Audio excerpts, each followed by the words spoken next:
Hver ákvað að fá fulltrúa skapandi greina svona seint á kvöldin á fund? Vá, morgunverðarfundir. Hver á þessa uppfinningu?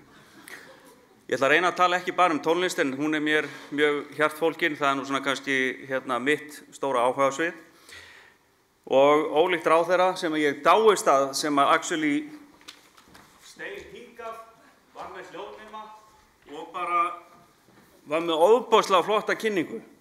Og í staðinn kem ég hér með bara ritaða ræðu. Ég skammast mín, nú þegar. Skapandi hugsun og hönnun mikilvægur þáttur í allri atvinnustarfsemi. Sérstöðu skapandi starfsemi langar mig að nálgast hér í dag, út frá því hvernig opinber stuðningur við hana birtist mér, og við getum sagt sem svo að ég sjái kannski ýmis tækifæri til úrbóta.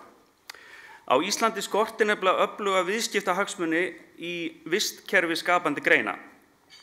Sérstæða greinanna að mínu mati því fyrst og fremst fólgin í því að opinberir aðilar sinna ofboðslega mikilvægu hlutverki. Bæði þurfa þeir að stíga þungt inn í hlutverk fjárfesta og eins jafnvel rekstraraðila, þannig að við getum leyst úr læðingi þau miklu verðmæti sem felast í íslenskri skapandi starfsemi.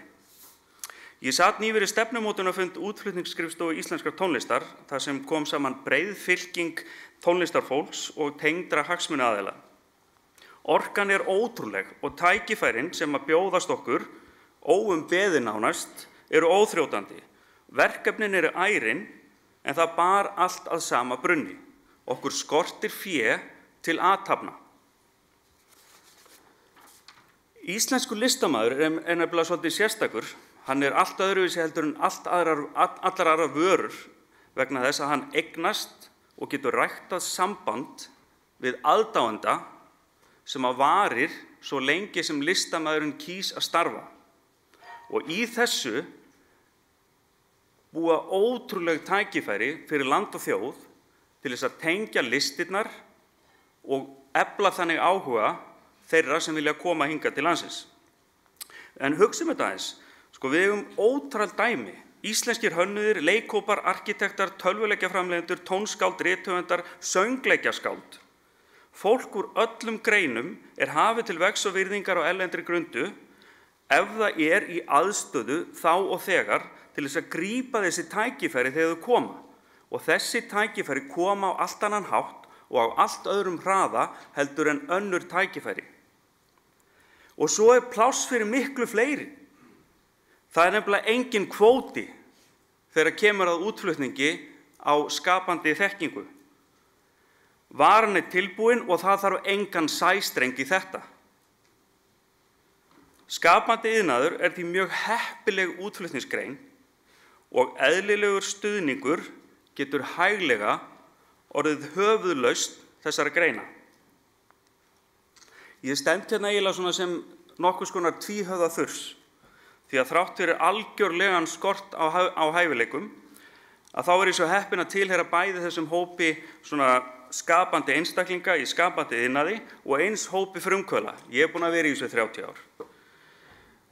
Ég hef nýlega gengið inn í frábært setur á vegum Nýsköpunarmiðstöðvar á Hlemmi, þar sem að komin vísir af svona nokkurs konar klasamyndun í tónlistariðnaði. Þarna geta virkilega góðir og stórir hlutir gerst. Verkefni á mínu vegum, Iceland Musically, fékk einnig styrk úr átaki til atvinnusköpunar og takk fyrir það. Sem frumkvöðull og verðmætaskapandi einstaklingur hef ég í kjölfar ræðu ráðherra og Þorsteins eignast ótrúlega sterka von. Von aukinn stuðning sem endurspeglar einlæga trú ráðamanna á mikilvægi hönnunar, skapandi iðnaðs og nýsköpun. Að skilningur á mikilvægi okkar allra aukist meðal þeirra sem hafa bolmagn til þess að gera meira en bara hlusta. Að það verði talað við okkur en ekki bara okkur. Sem frumkvöðull hef ég eignast von að einkaaðilum verði fundin alvöru hvati til þátttöku í fjármögnun verðmætisskapandi verkefna og vonast eftir stöðugum samskiptum við fögin, svona í staðinn fyrir kannski hátíðaræður á tyllidögum.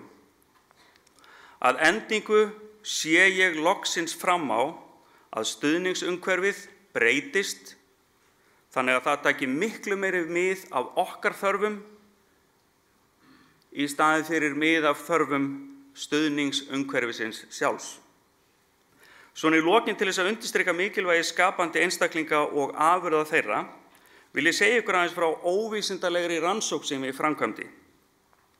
Ég einfaldlega bara fór og leitaði að því hvað fólk að googla á internetinu.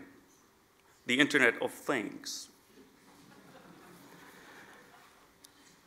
Þetta var ótrúlega áhugavert. Það eru jafn margir sem googla nafn landsins Æsland, nafn landsins Írland, Írland og of Monsters and Men. Einnar íslenskra hljómsveitar. Eru það ná þessu?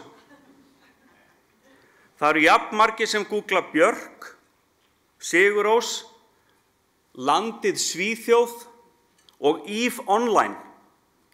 Eru það að kveikja? Það eru jafn margir sem googla Iceland Air, framvörð í útrás Íslands í að sækja ferðamenn og lagið Dancing Queen með ABBA. Ólafur Arnalds og Emilia Torrini hvor sig eru googluð 10.000 sinnum oftar en Blue Lagoon Iceland, sem að by the way googlað jafn oft og sænski kokkurinn í brúðuleikurunum.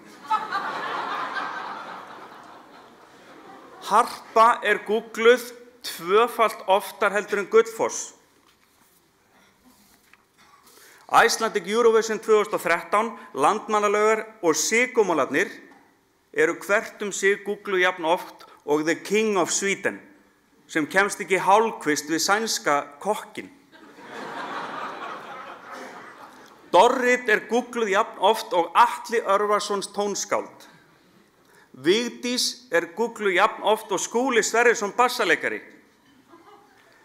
Íslenska symfónían googluð jafn oft og íslenskur handbolti og íslensku knattspyrna til samans.